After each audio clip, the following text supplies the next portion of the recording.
this is in the off position. So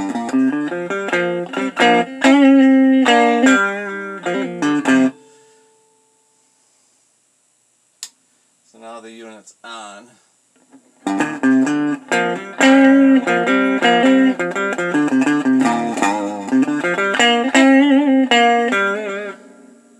So you can hear it's pretty sensitive.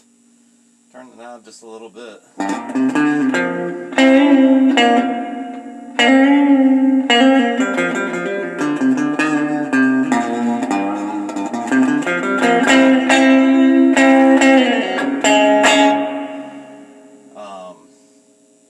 Just little bits at a time, and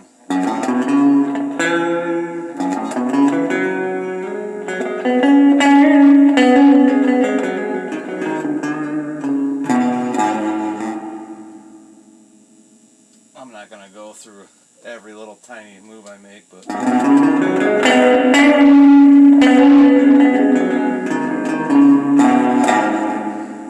we'll go there, and then we'll go to the, what do you call it, 3 o'clock position.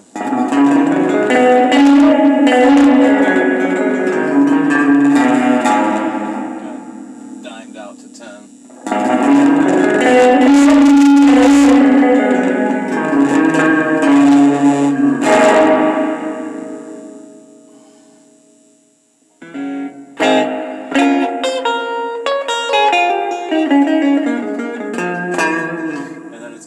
Switch on it, which right now it's on normal, and then you can turn it to bass.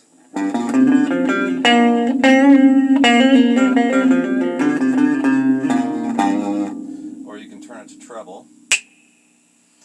And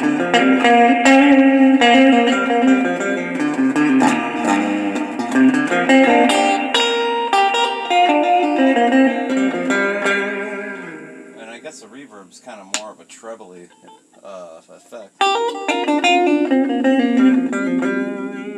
That's on the bass switch.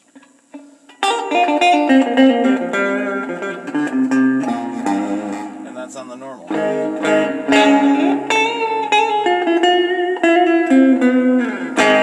Alright, so let's talk about it. What I've done to it. I've actually finished this up about a week ago. Okay, so I actually finished it up about a week ago, and I've actually started building the cabinet for it. Again, this is the Airline model 62-9019. Again, looking in the schematic, Airline used the prefix 62 for a lot of things, so you're better off looking up the schematic for like reverb and 62909. Here is the schematic. I'll just give you a shot of it, so in case you're looking this up, you'll know what, kind of get a flash here of what schematic you're looking for. So let's talk about what I did. I don't know if I can do all this one-handed. See if I can unplug the reverb tank. Let me flip it over. Well, before I flip it over, well, doesn't matter. Let me flip it over. Flipped out.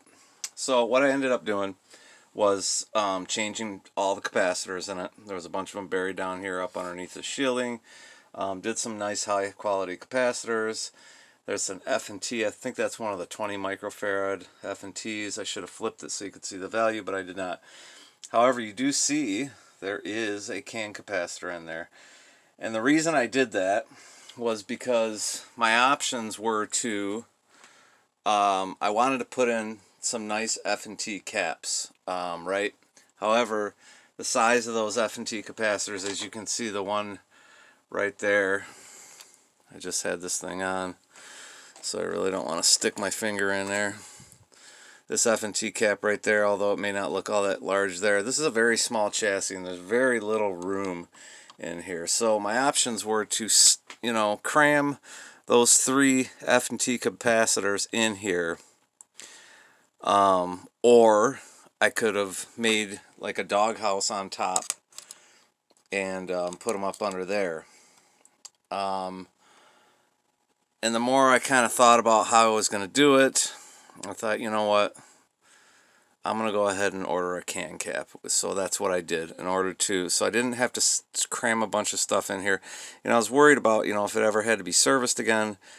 And you've got all these capacitors crammed on top of each other. So I bit the bullet, and I bought a nice CE manufacturing can capacitor here, which is 20-20-10-10 at 475 volts. We're using 20, 10, 10, and the other 20 is not being used. I could hook the other 20 to this and take this F&T cap out if I wanted to, because I believe that is one of the 20 microfarad F&T caps there. So it was recapped, and I actually ordered the 6DR7 tube, which was in fact, it was bad. When I first tried it out, I had no reverb, and as soon as I touched this tube, you could hear things going south. So I changed that tube out. We're good. The 6EU7 that's currently in it is working fine. I have not yet rewired that socket to accept a 12AX7. However, if and when that tube goes, and it will at some point in the future, depending on how much I use it, could be the near future, I will rewire that socket to accept a 12AX7. Again, as I explained before, the 6EU7 is exactly the same as a 12AX7 on paper. It is just wired differently in the socket. I did go ahead and use the Yellow Jacket solid state rectifier. I've got the 5Y3, original 5Y3 here. It might be a little weak because the first time I tried it, the more I dug into chords, it was a little dirty, kind of a little bit dirty sounding as I dug in harder to chords. Now, let's not get crazy. This is just through my little shop amp right here. So I'm very curious to see how it sounds when I put it in the effects loop of a real amplifier.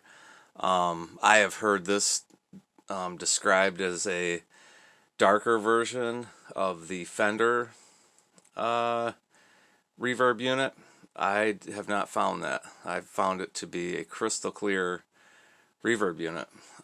So I'm quite happy with it, and it's done. It's done, other than I am building a cabinet for it, which is glued up right now, and waiting for glue to dry so that I can finish it. I picked out some nice Tolex for it, put it in a proper cabinet, and it will be cool. But that's the end of this one.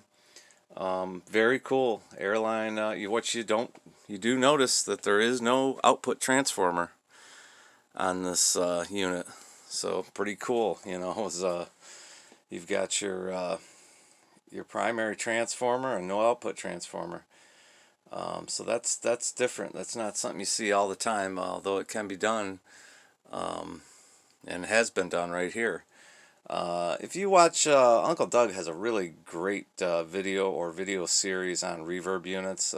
He constructed a reverb unit of his own, which is very cool. You should go check him out. Check those videos out. There's a lot of knowledge in those. But anyway, until next time, peace.